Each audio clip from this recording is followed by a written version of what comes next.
Donc bonjour, Philippe Vasseur, Mémoire Édition. Alors cette année, je vais vous représenter à nouveau les boucles de la Mayenne, normal, donc je suis un petit peu du coin quand même, beaucoup même.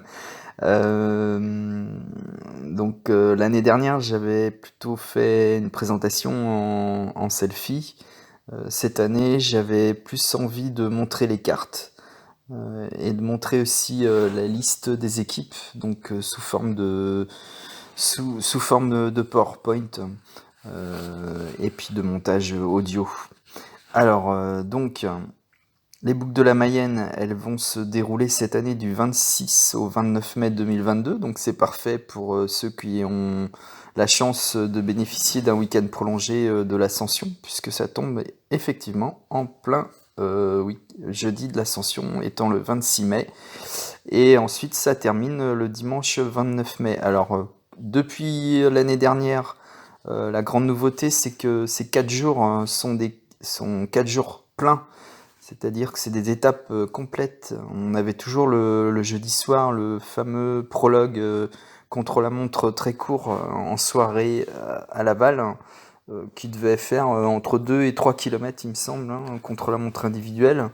Depuis l'année dernière, donc en fait, on a 4 étapes complètes, ce qui finalement est peut-être mieux, donne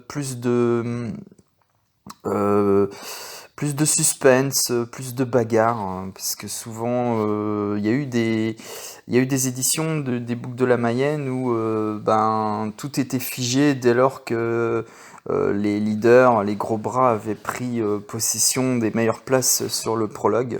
Et après, les équipes avaient tendance à boucler un petit peu la course, à verrouiller, mais bon, c'était pas toujours le cas. Mais là, du coup, on a peut-être depuis l'année dernière des éditions plus ouvertes. On va voir cette année ce que ça va donner. Donc on va se pencher sur la première étape qui partira donc du nord-ouest du département, donc de Saint-Pierre-des-Landes exactement, pas très loin d'Ernée, entre Ernée et Fougères, hein, voilà. Donc qui partira vers le nord, du coup, nord-ouest de la Mayenne jusqu'à Landivy, exactement. Ils vont pas tout à fait. Bah si, ils vont passer Pontmain, justement. Ils vont monter Pontmain, Landivy, Fougerolles, Désertines. Donc redescendre jusqu'à Goron. Donc c'est une étape qui va monter, descendre tout le temps. En fait, c'est pas les grands monts hein, de la Mayenne, si on peut appeler ça des grands monts.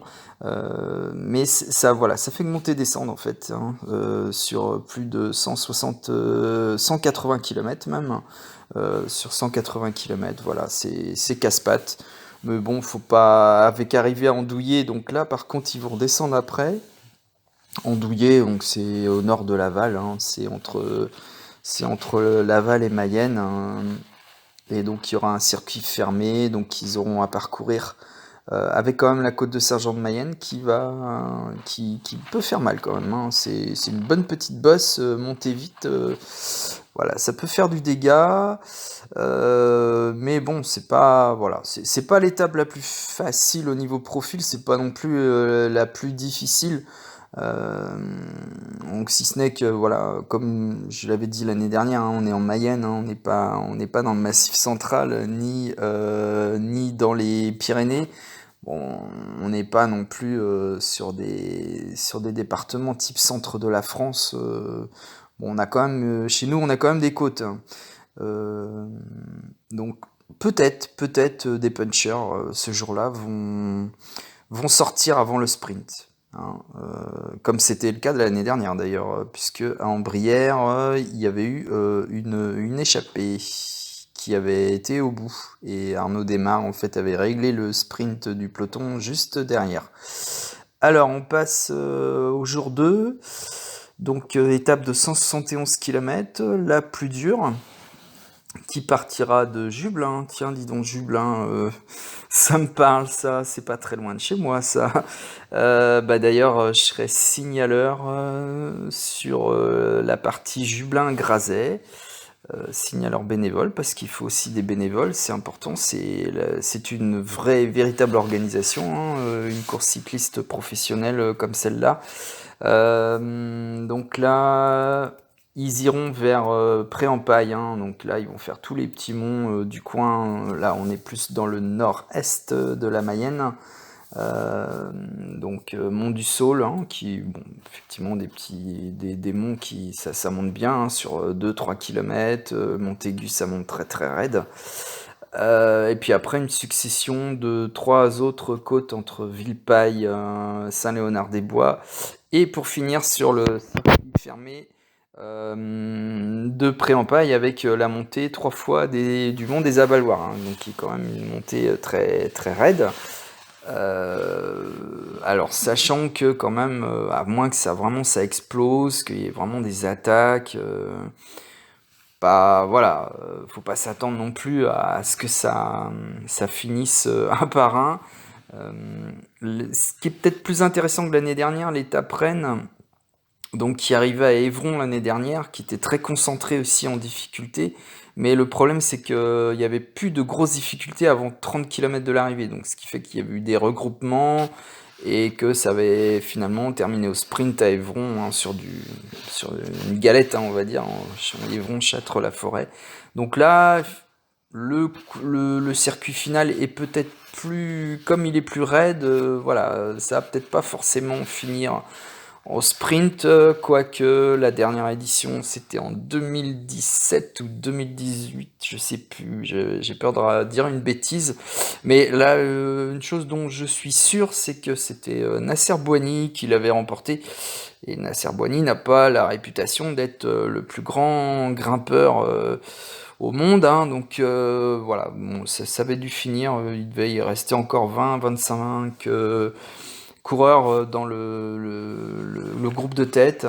Et donc c'était bien, c'était Nasser Bouhanni qui l'avait emporté à Pré-en-Pail, puisque en fait Pré-en-Pail, une fois qu'ils ont passé les Avaloirs, il y a une très très longue descente qui fait 2 km, je crois. Et c'est voilà, c'est assez droit, il y a un virage à 90 degrés, mais bon, ça peut encore arriver groupé quand même, hein.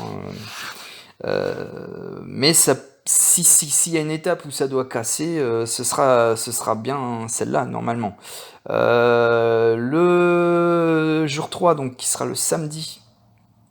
Donc pour moi, c'est l'étape la plus facile, mais c'est aussi la plus longue, il me semble, puisqu'on est sur un 188 km, c'est la plus plate, qui partira de Saint-Berthevin, qui ira plus vers le sud Mayenne, qui ira jusqu'à Bouesset, quasiment à côté de Sablé-sur-Sarthe, et qui finira dans la belle cité de Château-Gontier, avec un circuit fermé à nouveau.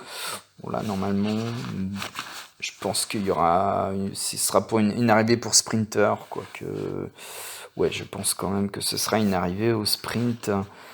Mais il peut y avoir une échappée, hein, on sait jamais, hein. C'est pas parce que le circuit est très facile que des fois c'est les coureurs, hein, qui rendent la course passionnante ou difficile. Donc voilà pour l'étape du samedi qui me semble est la plus longue. Alors je passe à la dernière étape qui traditionnellement, oui, ça a fait 180 km la dernière étape, qui se termine comme de coutume, hein, dans la cité lavalloise. Ça c'est la grande tradition, et qui démarre à Martigny-sur-Mayenne, entre Laval et Mayenne.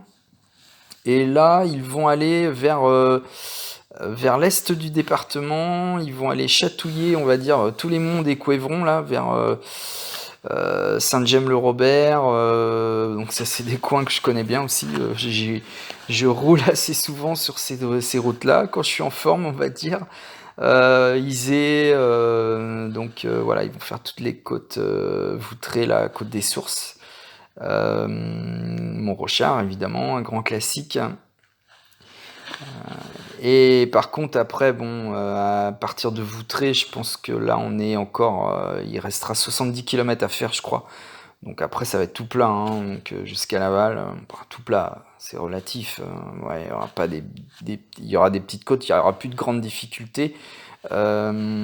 Et donc arriver sur un circuit fermé, comme d'habitude, à Laval, Alors voilà, c'est les boucles de la Mayenne, ça permet à des équipes qui sont moins, je dirais, qui n'ont pas la chance de courir des grandes courses professionnelles internationales, puisque le boucle de la Mayenne sont quand même répertoriés comme étant une épreuve cycliste internationale, donc de se montrer.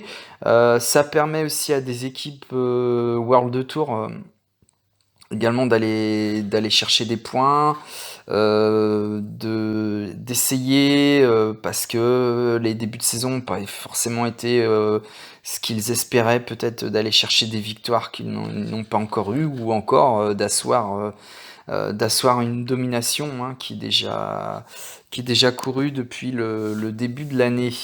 Donc là, on va faire le détail justement des équipes, hein, à défaut d'avoir des noms de coureurs qui vont être présents, puisque là, on sait que toutes les équipes ont jusqu'au la veille au soir pour donner leur liste de participants. Donc après, alors donc, au niveau des équipes, hein, ce qu'il faut savoir, il y a 3 divisions au niveau des équipes professionnelles, hein.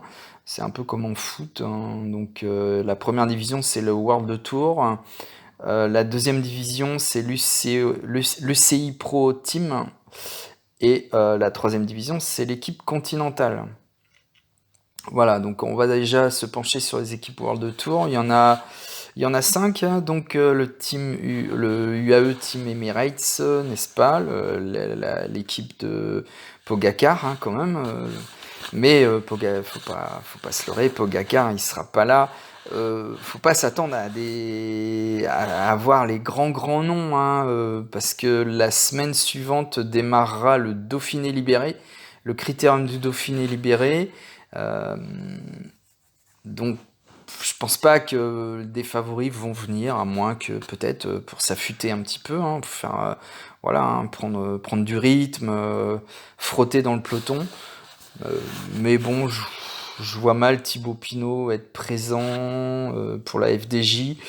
Euh, je vois mal aussi Benoît Cosnefroy pour AG2R, pourquoi pas. Peut-être Brian Cocard chez Cofidis. Alors sinon, donc 2 belles équipes internationales, sinon la Movistar et UAE Team Emirates, alors peut-être avec des grands noms, sachant que cette année Desmar ne défendra pas son titre de toute façon, il est donc effectivement il a gagné l'année dernière, mais comme il est sur le Giro, il ne sera pas présent, donc on n'aura peut-être pas forcément des grands noms du sprint, mis à part Cocard, puisque Nasser Boigny pour Arkea est également blessé, mais bon après il peut y avoir des gens comme dans son équipe, des gens comme Dan Maclay, le petit Donovan Grondin qui va vite aussi, qui ne demande qu'à confirmer. Alors là on passe sur les équipes UCI Pro Team qui sont un petit peu la deuxième division. Donc là on a toutes les équipes françaises UCI Pro Team, on a Team Arkea, BNB Hotel et Team Total Direct Energy. Mais là, je pense pas qu'il y aura non plus Peter Sagan qui sera présent, ce serait trop beau. Puis après, bah, il y a des bonnes équipes, hein, comme qui était Uno X, une équipe norvégienne qui était déjà présente l'année dernière et qui a fait une belle impression. Kern Pharma, une équipe espagnole qui a l'habitude de venir également sur les boucles. Voilà, donc c'est quand même des équipes qui ont un bon niveau. Alors on va terminer sur justement la troisième division. On va faire un focus notamment parce que parmi ces 5 équipes, on a quand même 4 équipes françaises, dont 2 nouvelles. Le team Nice Métropole et le team U Nantes Atlantique, hein, qui sont devenus professionnels cette année, donc faut en parler. Faut leur faire de la promotion, il y a des petits jeunes là-dedans, donc voilà, c'est bien qu'il y ait des équipes professionnelles françaises, c'est très très bien, j'espère qu'il y en aura d'autres, notamment une particulièrement, mais je n'en dirai pas plus, mais qui est en train d'essayer voilà, de se créer. Bon, sachant que rien que pour être en troisième division, c'est minimum 5 millions d'euros, hein, de budget annuel, donc voilà, il faut quand même les avoir.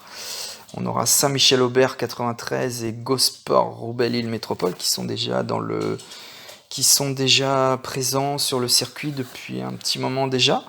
Voilà, donc on espère avoir une belle édition, un beau temps, ce serait l'idéal, bah, mais pas trop non plus, peut-être un peu de vent aussi pour qu'il y ait des bordures, voilà, pour qu'il y ait des échappées, qui sait, et donc bah, que les messieurs les coureurs, bah, vous puissiez nous régaler, hein, c'est ce qu'on peut attendre de mieux sur ces routes escarpées de la Mayenne, hein, voilà, qui sont un bon compromis, aussi pour certains coureurs peuvent être une bonne préparation, mais qui pour des coureurs moins connus, justement, permettent aussi de sortir du lot et de montrer qu'on existe.